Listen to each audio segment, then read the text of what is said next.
début de l'éveil. Notre histoire commence dans un hôtel abandonné. C'est la panique. Il y a une descente de police, mais on voit tout de suite que Trinity n'est pas une personne ordinaire. Elle écrase les policiers et les agents en costume noir avec une force surhumaine.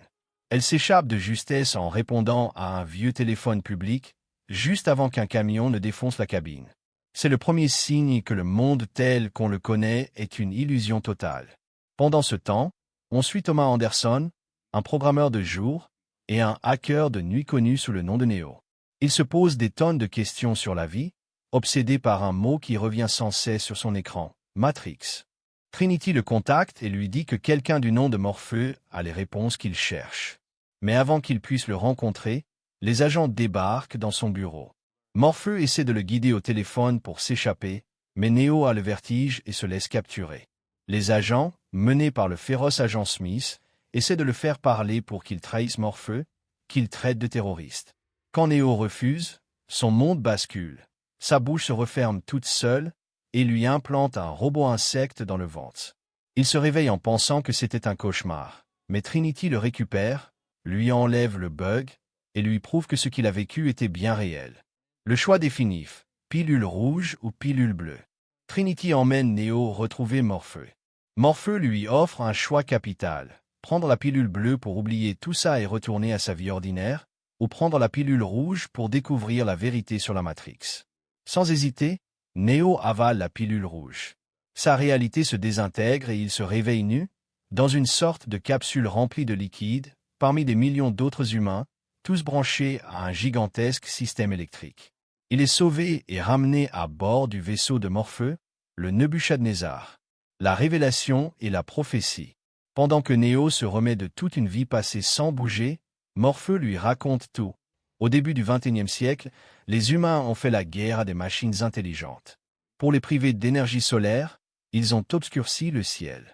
En réponse, les machines ont asservi les humains, les utilisant comme batterie et les gardant dans un monde virtuel appelé la Matrix, une simulation parfaite du monde de 1999. Zion, une ville souterraine, est le dernier refuge des humains libres. Morpheus et son équipage sont des rebelles qui s'introduisent dans la Matrix pour débrancher les humains. Ils peuvent plier les lois de la physique de la simulation à leur volonté. Morpheus l'avertit que mourir dans la Matrix, c'est mourir pour de vrai. Les agents sont des programmes qui protègent le système, et les sentinelles sont des machines qui les chassent dans le monde réel. Morpheus est convaincu que Neo est l'élu, celui qui, selon la prophétie, libérera l'humanité. La trahison, le sacrifice et la naissance d'un héros. L'équipage entre dans la Matrix pour rencontrer l'oracle, la prophétesse qui a prédit l'élu. Elle dit à Neo qu'il n'est pas l'élu et qu'il devra faire un choix difficile, soit Morpheus, soit lui-même. Sur le point de quitter la simulation, ils sont trahis par Sifé, un membre de l'équipage qui en a marre de la vie de rebelle et veut retourner dans la Matrix pour vivre dans le luxe. Morpheus est capturé en combattant l'agent Smith pour permettre aux autres de s'échapper. Sifé sort de la Matrix et tue plusieurs membres de l'équipage pendant qu'ils sont sans défense. Mais juste avant qu'il ne tue Neo et Trinity, Tank, un autre membre de l'équipage, se réveille et l'abat.